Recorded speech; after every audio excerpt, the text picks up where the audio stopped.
अस्सलाम वालेकुम, welcome to my YouTube channel HR education system. Students, English language course में आज हमारा लेक्चर नंबर 50 है।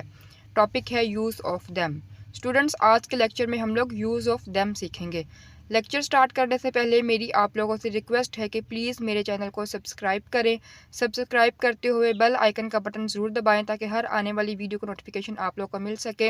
एंड वीडियोज़ को शेयर करें एंड लाइक करें। एंड स्टार्ट करते हैं आज का लेक्चर।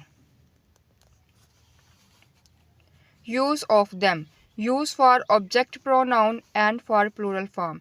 स्टूडेंट्स, जो देम का यूज़ है वो ऑब्जेक्ट प्रोनाउन के तौर पे किया जाता है एंड प्लूरल फॉर्म्स में, ठीक है। प्लूरल थिंग्स के लिए, प्लूरल एनिमल्स के लिए या फिर पर्सन्स के लिए, मतलब कि ये सिंगुलर फॉर्म में यूज़ नहीं किया जाता, ये इसको प्लूरल फॉर्म में यूज़ किया जाता है। दे, देयर, देम, ये जो वर्ड्स हैं इनको प्लूरल फॉर्म में यूज़ किया जाता है, ठीक है। प्रीवियस लेक्चर्स में मैंने आप लोगों को बताया है, मैंने दिस पे भी वीडियो बनाई है, दैट पे भी, दोस पे, दीज पे, देयर पे, ठीक है। आप उन लेक्चर्स को अच्छे से सुन सकते हैं। तो यूज़ ऑफ देम जो है वो किसके लिए है? ऑब्जेक्ट प्रोनाउन के लिए एंड प्लूरल फॉर्म में इसको यूज़ किया जाता है। हम लोग इसको सिंगुलर फॉर्म में यूज़ नहीं कर सकते किसी एक चीज़ के लिए या एक शख्स के लिए या फिर किसी एक एनिमल के लिए हम इसको यूज़ नहीं कर सकते। इसको हम लोग प्लूरल फॉर्म में यूज़ करते हैं। एग्जाम्पल्स देख लेते हैं। आई गेव देम बुक्स, मैंने उनको किताबें दी। तो अब जो देम का वर्ड यूज़ हो रहा है ये शो कर रहा है प्लूरल फॉर्म में, ठीक है। मैंने उनको किताबें दी, तो उनमें एक पर्सन नहीं है, ज़्यादा लोग हैं, ठीक है। मैंने उनको किताबें दी।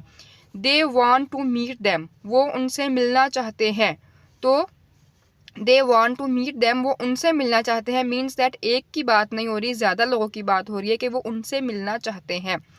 तो स्टूडेंट्स देखें, अब देम का जो यूज़ हमने सीखा वो सीखा एक ऑब्जेक्ट प्रोनाउन के तौर पे। ऑब्जेक्ट प्रोनाउन के तौर पे कैसे हो गया कि देखें कि ये सेंटेंस के लास्ट में, स्टार्टिंग में कभी भी यूज़ नहीं किया जाता। अगर तो ये सेंटेंस के स्टार्ट पे यूज़ किया जाए तो फिर ये सब्जेक्ट प्रोनाउन कहलाए, बट ये लास्ट पे यूज़ किया जाता है, तो इसका मतलब हुआ कि ये एक ऑब्जेक्ट प्रोनाउन है, ठीक है।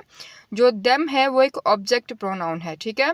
देम क्या है? ऑब्जेक्ट प्रोनाउन है जो कि सेंटेंस के लास्ट पे यूज़ किया जाता है, ठीक है। तो इस तरह से ये हमने देखे सेंटेंसेस कि आई गेव देम बुक्स, मैंने उनको किताबें दी हैं। They want to meet them, वो उनसे मिलना चाहते हैं।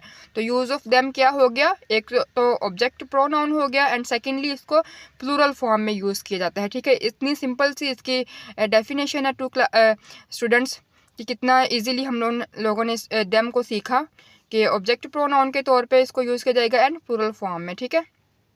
आई होप स्टूडेंट्स आप लोग को आज का लेक्चर अच्छे से समझ में आ गया होगा कि हमने देम को कैसे यूज़ करना है, ठीक है। एंड प्लीज़ मेरे चैनल को सब्सक्राइब करें, वीडियो को स्टार्ट से एंड तक देखा करिए ताकि हर बात आप लोगों को अच्छे से समझ में आए। एंड चैनल को सब्सक्राइब करते हुए बेल आइकन का बटन ज़रूर दबाएं ताकि हर आने वाली वीडियो को नोटिफिकेशन आप लोग को मिल सके। And thank you so much. अल्लाह हाफिज़।